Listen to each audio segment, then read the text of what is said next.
బొటిక్‌లో వాడే టిప్స్ తోటి princess cut ఎలా కట్ చేయాలో చెప్తాను. వీడియోని ఎక్కడ స్కిప్ చేయకుండా లాస్ట్ వరకు చూడండి. వీడియో నచ్చితే మాత్రం ఖచ్చితంగా లైక్ చేయండి.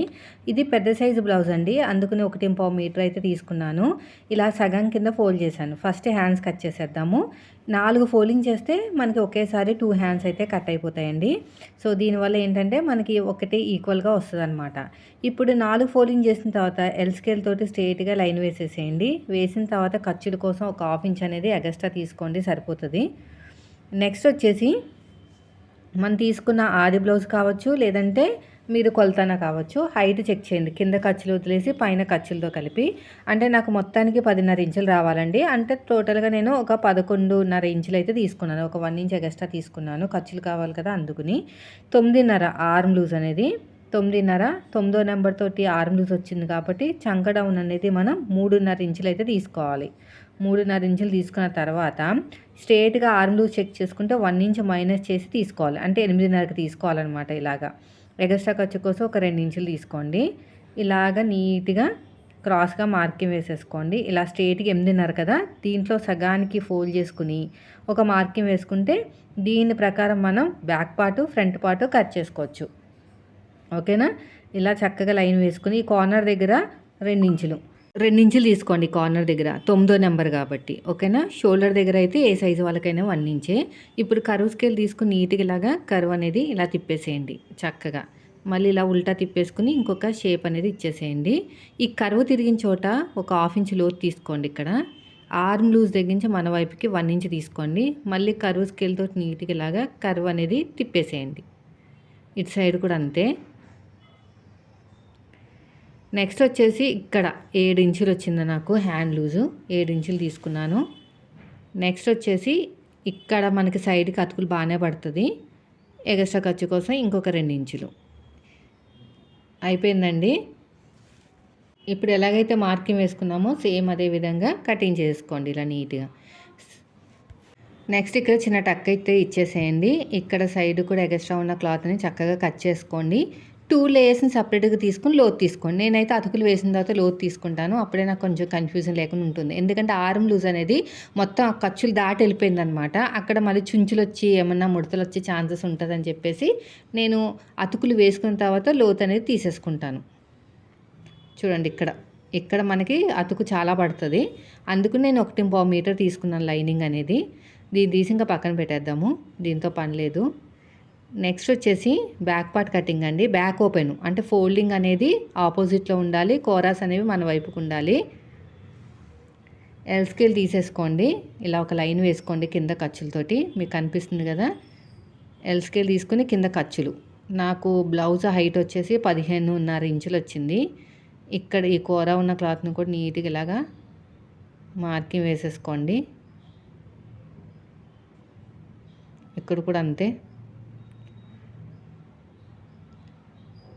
తర్వాత వచ్చేసి కింద ఖర్చులు అంటే మనకి ఉక్సు పట్టి కాజపట్టి ఖర్చులకి హైట్ వచ్చేసి నేను 15 ఇంచులు, ఎగస్ట్రా ఖర్చు కోసం ఇంకొక హాఫ్ ఇంచు. ఎల్ స్కేల్ తీసుకుని స్ట్రైట్గా లైన్ వేసేసేయండి. ఇక్కడ కూడా అంతే. చెస్ట్ వచ్చేసి 10.5, ఇక్కడ కూడా 10.5, ఎగస్ట్రా ఖర్చు కోసం 2 ఇంచులు. ఇటు కూడా అంతే.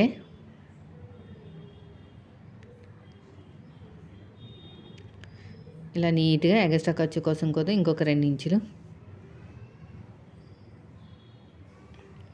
ఇక్కడ నెక్ డీప్ వచ్చేసి 11.5 ఇంచులు. ఇక్కడ అంటే ఇంకో కొంచెం దింపుదాం. వాళ్ళకి నెక్ బాగా బ్రాడ్గా ఉంటేనే ఇష్టము. ఫుల్ షోల్డర్ వచ్చేసి 6 ఇంచులండి. ఓవర్ డీప్ కదా, సరిపోతుంది. నెక్ విడ్త్ 3 ఇంచులు. వీ షేప్ నెక్, పైన బ్రాడ్గా ఉండాలి. కింద మన రౌండ్ నెక్ అయితే 4.5 ఇంచులు తీసుకోవాలి. ఇది రౌండ్ నెక్ కాదు, వీ షేపు. వీ షేప్ అంటే ఇలా క్రాస్గా కట్ చేసేయకూడదు, చిరిగిపోతుంది బ్లౌజ్ వేసుకున్న తర్వాత. మీరు ఏం చేయాలంటే ఎలా చేయాలో చెప్తా. రౌండ్ అయితే ఇలా తీస్తాను వీళ్ళకి. ఇక్కడ ఏంటంటే ఒక 5 ఇంచెస్ వరకు స్ట్రేట్గా వెళ్ళి ఇక్కడ వీ ఇవ్వాలన్నమాట. లేదంటే చిరిగిపోతుంది. అక్కడ వీ షేప్ దగ్గర చిరిగిపోతుంది బ్లౌజ్ వేసుకున్న తర్వాత. ఎప్పుడు వీ అంటే క్రాస్గా కట్ చేయకూడదు, ఇలాగే తీయాలన్నమాట. ఇక్కడ 6 ఇంచులు వచ్చింది కదా, ఇక్కడ కూడా 6 ఇంచులు తీసుకోండి. చంక డౌన్ వచ్చేసి నేనైతే 6.5 ఇంచుల దాకా తీస్తున్నాను. చూద్దాం చెస్ట్కి మ్యాచ్ అవ్వాలి కదా. ఇది కొంచెం పెద్ద సైజ్ బ్లౌజే. ఇప్పుడు ఆర్మ్ స్కేల్ తోటి నీట్గా కర్వ్ అనేది ఇలా తిప్పేసుకోండి. ఇక్కడ ముడతలు రాకుండా చాలా పర్ఫెక్ట్గా వస్తుంది. షోల్డర్ దగ్గర కావాల్సినంత ఖర్చు వదిలేయండి. వదిలేసుకుని ఇక్కడ చూడండి, షోల్డర్ దగ్గర కావాల్సినంత ఖర్చు వదిలేసుకుని లైన్ కింద నుంచి కొలుచుకోండి. ఇలాగా ఇక్కడ 10.5 ఇంచులు సగానికి ఫోల్డ్ చేసుకుని ఒక మార్కింగ్ వేయండి. అటు ఒక 1/2 ఇంచు, ఇటు ఒక 1/2 ఇంచు. హైట్ వచ్చేసి 4 ఇంచులు.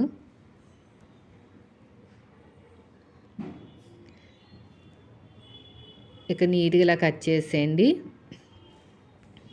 ఇలాగ నీట్గా మార్కింగ్ చేసుకుంటూ వెళ్ళిపోండి. ఇలాగా ఇక్కడ కూడా అంతే.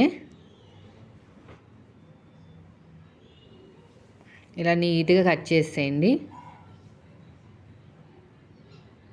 ఇటు సైడ్ కూడా అంతే.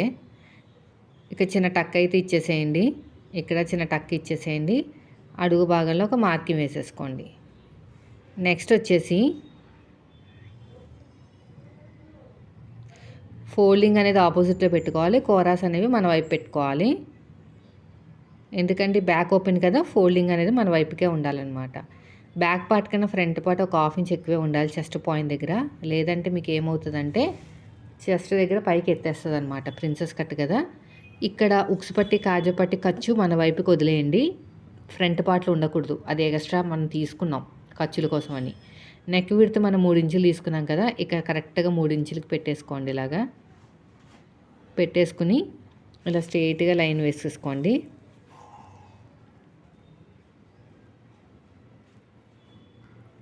ఇక నీట్గా నాకు ఫ్రంట్ నెక్ ఏది ఇచ్చినా పర్లేదన్నారు. అందుకని చెప్పేసి నేను ఒక కొంచెం బ్రాడ్ యూ షేప్ ఇస్తున్నాను. ఈ సైడ్కి మాత్రం ఎక్కువే తీసుకోండి. ప్రిన్సెస్ కట్ కదా, కట్ చేసి కుట్టాలి. పైగా హెవీ చెస్ట్ వీళ్ళకి. నేను 1.5 ఇంచు ఎక్కువ తీసుకున్నాను. ఇక్కడ కూడా అంతే. షోల్డర్ దగ్గర కావాల్సినంత ఖర్చు వదిలేయండి. ఇక్కడ కూడా అంతే. ఒక 1/2 ఇంచు లోతు తీసేసుకోండి. ఈ షోల్డర్ దగ్గర కావాల్సినంత ఖర్చు వదిలేసుకుని 11.5 ఇంచులకి మార్కింగ్ వేశాను చెస్ట్ పాయింట్.